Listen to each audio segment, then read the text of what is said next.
Assalamualaikum warahmatullahi wabarakatuh. Pemirsa Khazanah, beberapa tayangan dan tontonan yang melibatkan jin dalam alur cerita seringkali menggambarkan bahwa jin atau setan itu takut pada sinar matahari.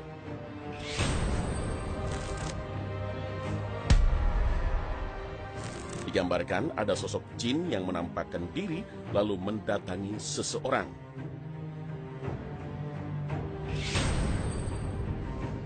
Dengan berbagai cara, dia menakut-nakuti orang tersebut. Menampakkan mukanya yang rusak, badannya yang bunting, wajah yang remuk dan berdarah-darah, serta bentuk mengerikan lainnya. Dan ketika ada ayam yang berkokok pertanda fajar akan menyingsing dan matahari akan terbit, maka si setan pun ketakutan, lalu segera kabur meninggalkan orang tersebut. Dalam film-film Hollywood kita juga sering disajikan tontonan manusia vampir yang bergentayangan di malam hari. Menjelang matahari terbit, makhluk-makhluk yang digambarkan sebagai penghisap darah ini akan kembali ke peraduannya, masuk ke dalam peti matinya untuk tidur. Aksi-aksi para makhluk ini sering pula digambarkan kelemahannya. Saat berhadapan tokoh pembasmi vampir, maka dengan cara membuka ruang-ruang gelap mereka dengan memasukkan sinar matahari sehingga mereka bisa terbakar dan lenyap. Mengapa matahari seakan-akan begitu menakutkan bagi makhluk halus ini?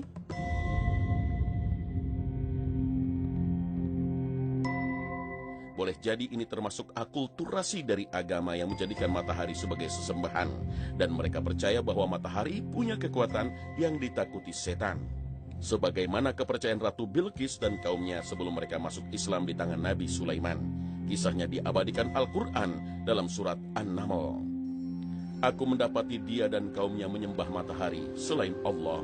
Dan setan telah menjadikan mereka memandang indah perbuatan-perbuatan mereka, lalu menghalangi mereka dari jalan Allah, sehingga mereka tidak dapat petunjuk. Al-Quran Surah An-Naml ayat 24. Tapi benarkah setan takut terhadap sinar matahari?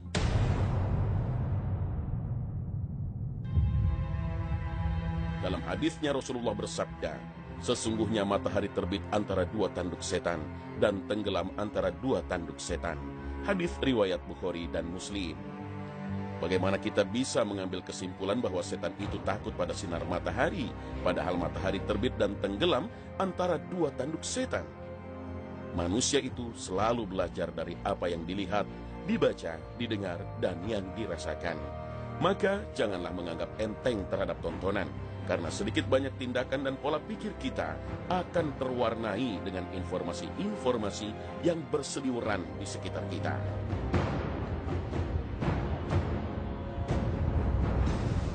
Orang yang suka melihat tayangan mistik dan perdukunan, maka cara dia menyelesaikan masalah yang dihadapi tidak jauh dari materi tontonannya. Tontonan yang mengkultuskan kesaktian dukun akan membentuk keyakinan dalam diri kita bahwa dukun itu hebat. Sampai-sampai tersebar ungkapan di masyarakat, terutama di kalangan remaja, cinta ditolak, dukun bertindak. Ini betul-betul slogan yang menyesatkan. Alam jin adalah alam gaib, dan tidak ada yang mengetahui secara mendalam kecuali Allah. Sedangkan Rasul kita Muhammad SAW mengetahui sebatas wahyu yang beliau terima dari Allah. Al-Quran menegaskan, katakanlah, tidak ada seorang pun di langit dan di bumi yang mengetahui perkara gaib selain Allah. Al-Quran Surah An-Naml ayat 65. Maka dari itu, jagalah diri kita dan keluarga kita, terutama anak-anak kita yang masih polos. Jangan sampai termakan oleh opini dari tontonan serta bacaan yang menyesatkan, agar kita tidak menjadi teman setan di neraka jahanam. Hai orang-orang yang beriman, peliharalah dirimu dan keluargamu dari api neraka yang bahan bakarnya adalah manusia dan batu. Al-Quran Surah At-Tahrim ayat 6.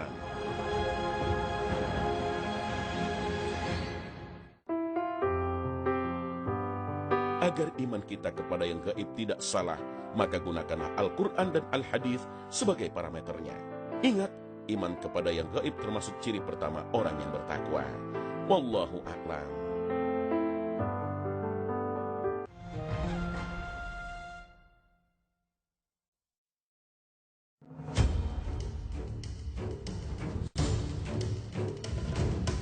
Pemirsa Khazanah, ada permasalahan yang banyak disalah mengerti oleh sebagian kita, yaitu tentang batasan sabar. Banyak orang yang bilang sabar itu ada batasnya. Kalimat ini bukanlah kalimat baru, seringkali kita mendengarnya, atau bisa jadi kita sendiri termasuk orang yang mudah mengatakan kalimat ini. Benarkah sabar itu berbatas? Jika berbatas, di manakah batas akhir dari kesabaran itu? Kalau menurut aku sabar itu nggak ada batasannya, karena kita jadi orang harus sabar kayak gitu. Kalau menurut saya sih batasan sabar tuh ketika kita bisa menahan emosi dari tutur kata sampai selama masih masuk akal, tidak menguras emosi kita, memang logis, saya rasa masih bisa. Kalau menurut saya sabar itu sampai dimana orang itu udah nggak bisa nahan emosinya lagi, terus udah nggak bisa nahan amarahnya lagi.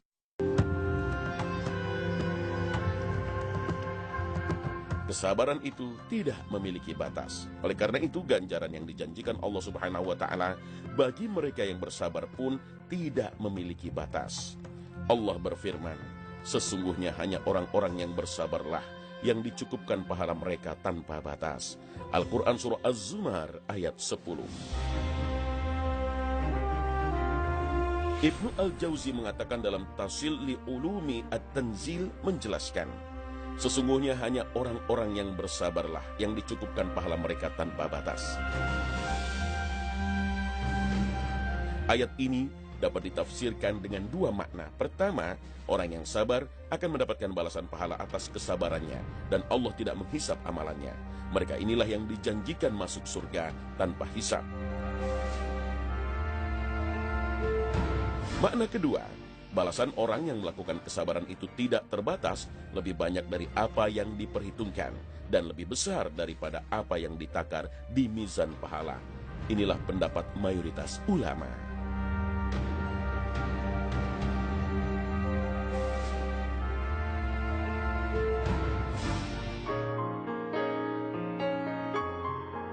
Setidaknya ada sekitar 70 lebih keterangan Al-Quran terkait sifat keutamaan sabar, anjuran sabar, dan ganjaran yang akan diperoleh orang yang senantiasa menjaga kesabaran.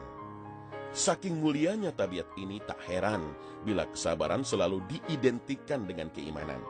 Seperti yang dikatakan sahabat Ali bin Abi Thalib radhiyallahu anhu, ketahuilah bahwa kaitan antara kesabaran dan keimanan adalah ibarat kepala dan tubuh. Jika kepala manusia sudah tidak ada, secara langsung tubuhnya juga tidak akan berfungsi. Apabila kesabaran sudah hilang, keimanan pun akan hilang.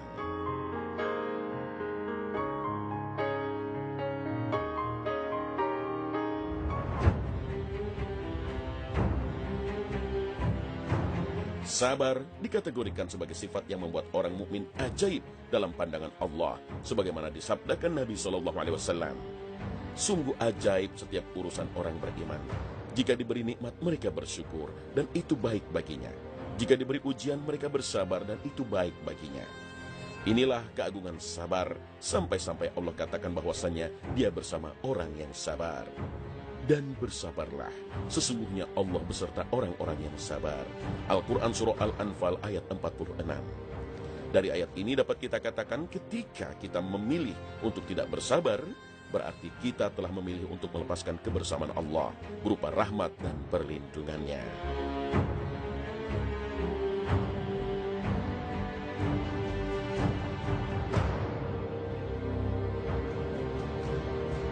Dengan kesabaran pun, Allah akan mengangkat seseorang menjadi pemimpin umat, panutan, dan kedudukan yang mulia. Allah berfirman, dan kami jadikan di antara mereka itu pemimpin-pemimpin yang memberi petunjuk dengan perintah kami ketika mereka sabar, dan adalah mereka meyakini ayat-ayat kami. Al-Quran Surah As-Sajdah ayat 24. Demikian besar rahmat dan ganjaran yang Allah berikan bagi orang-orang yang bersabar.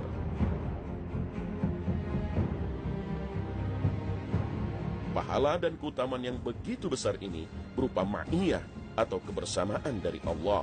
Pahala tanpa batas, kedudukan yang mulia, semestinya menjadikan seseorang berkeinginan kuat dan terpacu untuk mewujudkan hakikat kesabaran itu sendiri, yakni kesabaran yang tiada batas. Allahu a'lam.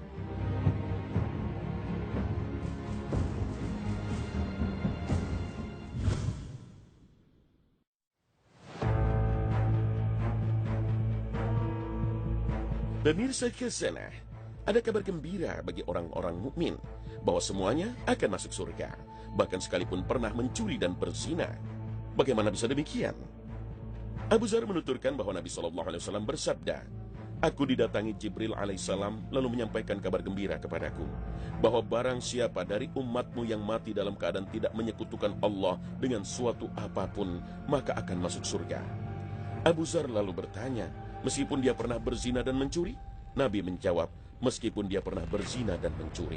Hadis riwayat Bukhari.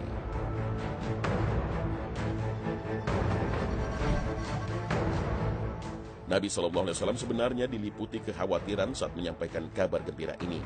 Khawatir orang-orang mukmin mengandalkan syahadat dan mengabaikan amal. Itu sebabnya Nabi SAW pernah menyampaikan pesan pada sahabatnya. Anas bin Malik juga menuturkan bahwa suatu ketika Nabi SAW mengendarai unta bersama Mu'az bin Jabal yang membonceng di belakangnya. Nabi lalu berkata, "Hai Mu'az bin Jabal." Mu'az menyahut, "Siap menerima perintah wahai Rasulullah, semoga engkau selalu bahagia." Beliau berkata lagi, "Hai Mu'az bin Jabal." Mu'az menyahut, "Siap menerima perintah wahai Rasulullah, semoga engkau selalu bahagia." 3 kali. Selanjutnya beliau bersabda, "Tidak seorang pun bersaksi bahwa tidak ada Tuhan selain Allah dan bahwasanya Muhammad adalah utusan Allah secara tulus dari dalam hati, maka Allah akan mengharamkannya dari api neraka." Mu'az lalu bertanya, "Wahai Rasulullah, tidakkah sebaiknya aku memberitahukannya kepada orang-orang agar mereka bahagia?" Rasulullah bersabda, "Jangan, nanti mereka akan mengandalkannya saja, lalu diam berpangku tangan." Namun sebelum meninggal, Mu'az memberitahukannya karena takut berdosa akibat menyembunyikan ilmu. Hadis riwayat Bukhari.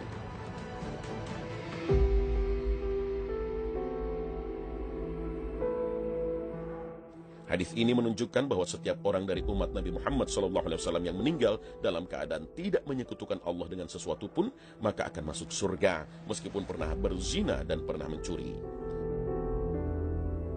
Sedangkan hadis Mu'az bin Jabal menyatakan bahwa barang siapa bersaksi bahwa tidak ada Tuhan selain Allah dan bahwasanya adalah utusan Allah, maka akan diharamkan oleh Allah dari api neraka. Dan jika neraka haram baginya, maka surga dijamin untuknya. Jika demikian halnya, bukankah hal ini bertentangan dengan hadis riwayat Muslim bahwa tidak akan masuk surga orang yang di dalam hatinya terdapat unsur kesombongan seberat biji saja? Hadis ini memang tampak bertentangan dengan hadis-hadis sebelumnya karena menyatakan keharaman surga bagi orang yang dalam hatinya terdapat kesombongan meskipun hanya seberat zarrah. Sedangkan hadis-hadis sebelumnya menyatakan akan masuk surga orang yang pernah berzina dan mencuri selama ia bersyahadat. Padahal zina dan mencuri lebih besar dosanya bagi Allah daripada kesombongan.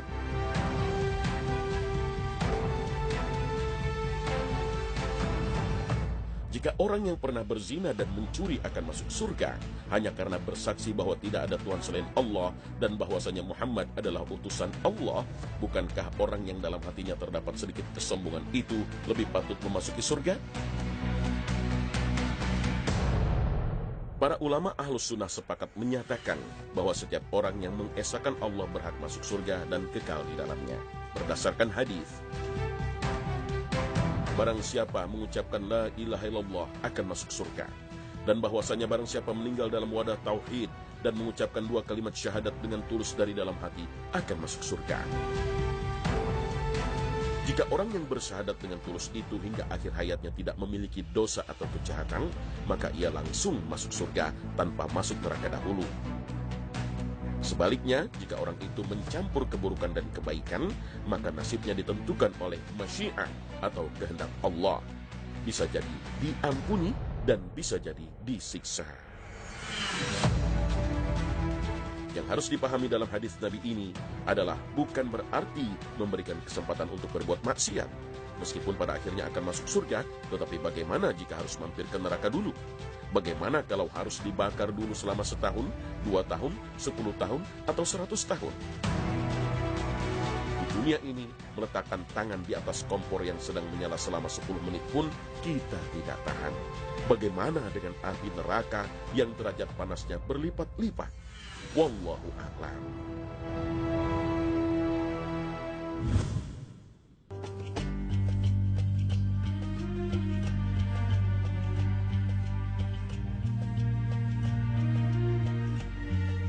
Pemirsa Khazanah, semua orang beriman kelak pada akhirnya semuanya akan masuk surga. Ada yang langsung masuk surga karena amalnya lebih banyak dari keburukannya. Ada pula yang masuk neraka dahulu, lalu diangkat dan dimasukkan surga karena amal buruknya lebih banyak dari amal solehnya. Orang-orang yang menjadi musuh Allah Azza wa Jalla digiring ke neraka dengan cara yang mengerikan. Wajah mereka hitam pekat, matanya melotot, mulutnya dikunci. Itulah kondisi orang-orang kafir ketika digiring menuju neraka. Tatkala mereka sampai di pintu neraka, mereka disambut oleh malaikat Zabaniyah dengan membawa belenggu dan rantai. Rantai itu diletakkan di mulut orang kafir lalu dikeluarkan dari duburnya. Tangan kirinya dibelenggu ke lehernya, sedangkan tangan kanannya dimasukkan ke dalam dadanya, lalu dicabut dari antara kedua bahunya. Mereka diikat dengan rantai yang digandengkan dengan setan dalam satu rantai. Selanjutnya mereka diseret dengan wajahnya. Mereka terus dipukuli oleh malaikat dengan gada besi. Ketika orang kafir hendak keluar dari neraka, maka para malaikat mengembalikan mereka ke neraka.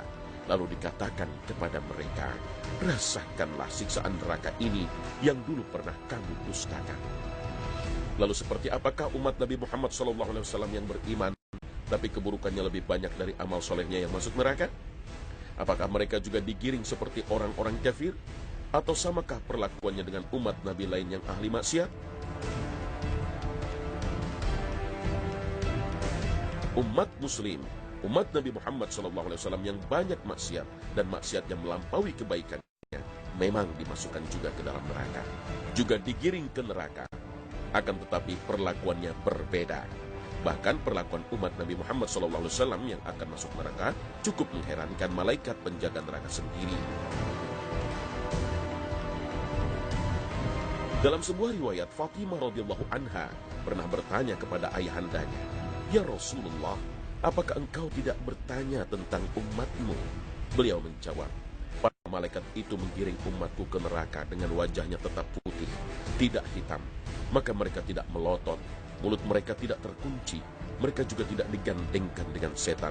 Rantai dan belenggunya tidak diletakkan di atas mereka." Fatimah lantas bertanya, "Ya Rasulullah, bagaimana para malaikat itu menuntun umatmu?" Beliau menjawab, "Adapun orang tua dan anak muda, maka keduanya dipegang dengan jenggotnya. Sedangkan perempuan akan dipegang gulungan rambutnya dan ubun-ubunnya. Maka banyak orang yang beruban dari umatku yang dicabut ubannya, lalu dituntun ke neraka." Ia terus menjerit-jerit, "Aduh, masa mudaku! Aduh, kelemahanku!" Banyak dari kalangan umatku yang ditarik jenggotnya, kemudian dituntun ke neraka. Mereka menjerit-jerit, "Aduh, rasa maluku! Aduh, kerusakan tutupku!" Sehingga umatku itu sampai di tempat malaikat Malik.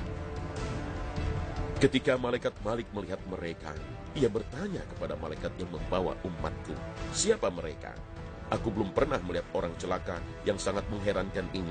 Wajah mereka tidak hitam, sedangkan letak rantai dan belenggu di lehernya." Malaikat yang membawa menjawab, "Kami diperintahkan mendatangkan mereka dalam keadaan seperti ini." Malaikat Malik lalu bertanya kepada mereka, "Wahai orang celaka, siapa kalian?" Mereka menjawab, "Kami adalah umat Muhammad SAW."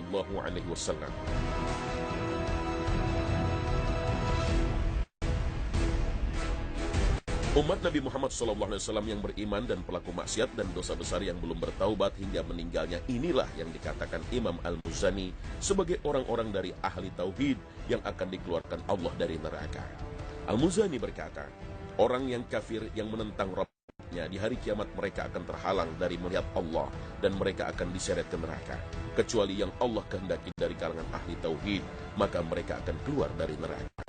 Wallahu a'lam.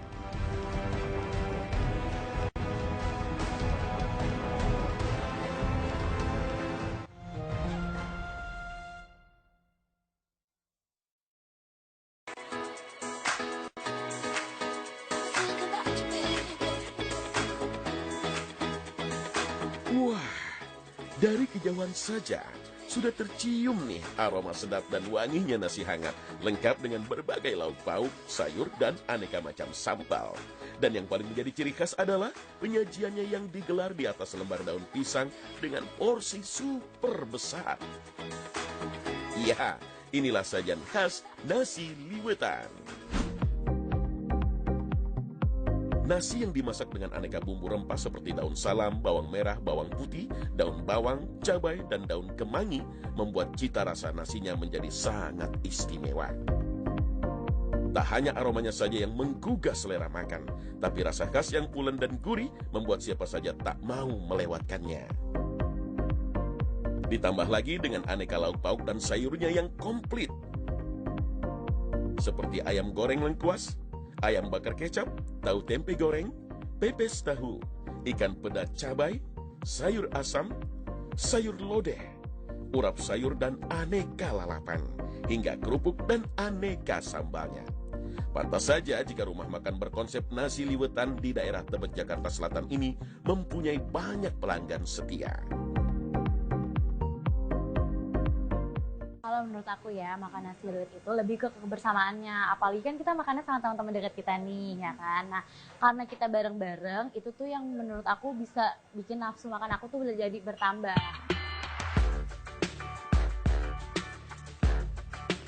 Ya, sesuai namanya, nasi liwetan ini penyajiannya pun cukup sederhana. Selembar utuh daun pisang muda yang sudah dibersihkan digelar di atas sebuah meja makan. Lalu, satu persatu menu pun ditata di atasnya, mulai dari nasi liwet, lauk pauknya, aneka sayur, kerupuk, hingga sambalnya. Tak tanggung-tanggung, nasi liwetan yang disajikan di sini adalah porsi jumbo dengan panjang bisa mencapai 1 meter di atas meja. Biasanya kalau tamu di sini kalau pesan nasi liwet gitu, kita sih biasanya acara arisan, reuni, sedangkan keluarga juga makan bersama. Karena di sini kan kadang-kadang kan minta nasi liwet untuk kebersamaan. Jadi untuk kumpul-kumpul. Untuk menyantap sajian nasi liwetan komplit ini kita tak perlu canggung. Cukup mencuci tangan terlebih dahulu, lalu kita bisa dengan lahap makan langsung dengan tangan, dengan ramai-ramai atau berjamaah.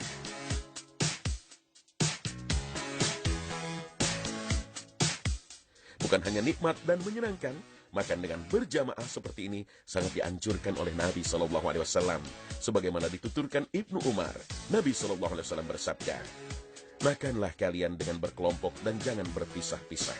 Karena makanan porsi 1 orang sebenarnya cukup untuk 2 orang. Makanan 2 orang sebenarnya cukup untuk 4 orang. Dan makanan 4 orang sebenarnya cukup untuk 8 orang." Hadits riwayat Tabarani. Salah satu keistimewaan yang akan dilimpahkan oleh Allah bagi sekelompok orang yang makan bersama-sama adalah keberkahan makanan. Nah, hikmahnya jadi kalau kita ngeliwetan ini kan sebenarnya itu adalah salah satu bentuk sunnah yang dianjurkan oleh Rasulullah nih Kak. Makan dengan bersama-sama. Nah, jadi kebersamaannya itu membuat kita tuh jadi silaturahminya tetap terjaga gitu Kak. Hikmahnya itu kalau menurut aku sih keberkahannya ya. Jadi walaupun misalkan kita makan sendiri nih, udah niat untuk bertahan hidup, untuk ibadah itu kan dapat berkah. Tapi ketika kita makan bertiga, jadi keberkahannya itu bertambah lagi. Terus makan berenam, semakin bertambah lagi. Jadi semakin banyak kumpulan orang yang makan bersama, insya Allah keberkahannya semakin bertambah gitu.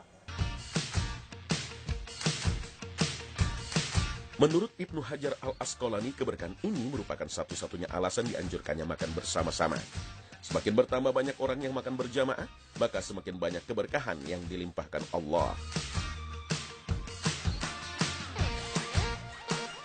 Kesimpulan Ibnu Hajar ini berdasarkan hadis riwayat Abu Daud tentang kisah para sahabat Nabi Sallallahu Alaihi Wasallam yang tiap kali makan namun tidak pernah kenyang.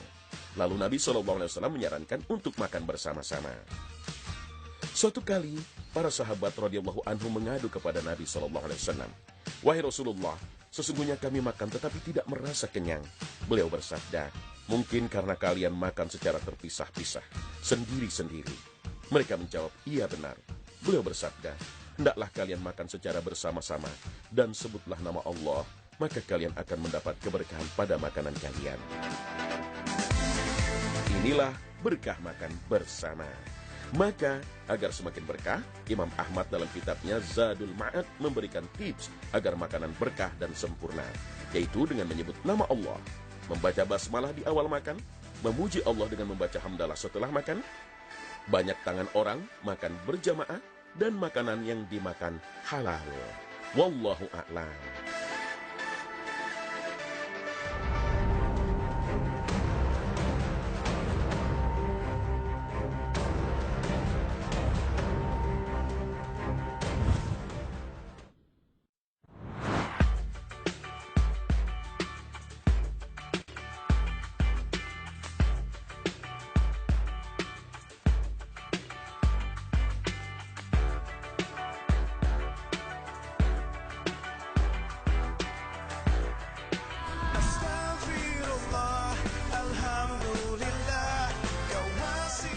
Nah pemirsa, sampai di sini akhir perjumpaan kita hari ini. Semoga Allah Subhanahu wa Ta'ala senantiasa memberikan hidayah dan taufiknya kepada kita. Amin ya Rabbal Alamin. Terima kasih atas perhatian Anda. Wassalamualaikum warahmatullahi wabarakatuh.